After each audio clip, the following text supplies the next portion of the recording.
Sir, sobrang takot mo namin, sir. Mm. Akala po namin na yung pagdadapa ko po, ang naisip ko po, Mm. sana po hindi kami saktan Mm. o patayin, sir. Bakas pa rin ang takot ng security guard na si Bogart, hindi niya tunay na pangalan, matapos pasukin ng 6 na armadong kalalakihan ang isang construction company o quarry sa Barangay Kauringan, Sison, Pangasinan, madaling araw nung Sabado. Ayon kay Bogart, mag-aalas 12 ng gabi nang unang tinutukan ng baril at tinali ang kasama niyang security guard na nooy nagbabantay sa bungad ng compound ilang metro ang layo mula sa kanya. Sunod umano siyang tinutukan ng baril at sapilitang pinadapa ng 2 armadong kalalakihan. Maging ang driver na natutulog sa kanyang barracks kasama rin sa mga hinold up. Habang hawak ng 2 suspect ang 3 biktima, 4 na suspect ang sapilitan umanong pinasok at hinalughog ang opisina. Habang ginagawa nila yung pang-hold up, Mm. kami po ay pinatayo sa pader Mm. at doon lang po nakaharap. Bawal po kaming Mm. tumingin o tingnan ang kanilang mga ginagawa. Kasi po. Kasi po, mapapasama po kami. Mm. Nung pagkatapos po nilang makuha yung mga gusto nilang kunin, sir, Mm. kinulong na po kami na nakagapos, nakatali ang kamay at paa, saka may duct tape po yung aming mga bibig. Mm. Kinulong po kami sa tagi-isang kwarto po. Mm. Sa sobrang takot po namin, alala, Mm. yung isa pong kasama ko, pinirsa po Mm.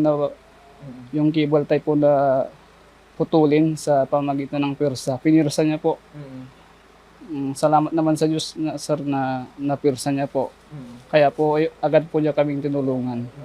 Ayon sa pulisya, alas 3 na ng madaling araw nang makatanggap sila ng report mula sa mga biktima matapos silang makawala sa pagkakatali. Tinangay ng mga kawatan ang hindi pa matukoy na halaga ng pera, mahalagang dokumento tulad ng business permit, titulo ng lupa maging ang 2 shotgun na pagmamay-ari ng 2 security guard. Tinutukan sila ng baril, then ginapos, tapos pinasok sa isang silid.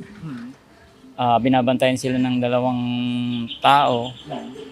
Tapos yung 4 is hinalug nila yung office. Hinanap nila yung mga bolt at pwersahan nilang binuksan.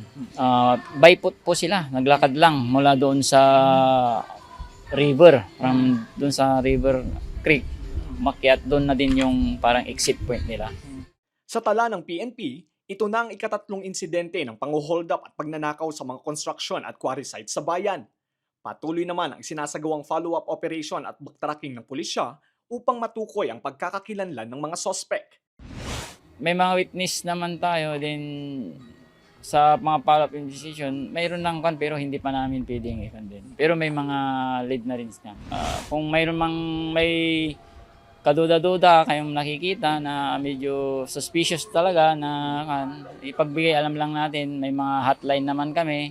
Active naman yung 911 and mag-ingat po sana tayo, maging alerto, maging vigilant tayo, lalong-lalo na sa pag-alis sa mga bahay natin, kung magbabakasyon, siguro ding nakalak, i-open yung mga CCTV natin or kaya i-iCloud natin kasi minsan sinisira yung mga CCTV pero kung naka-iCloud kasi makikita pa rin sa cellphone.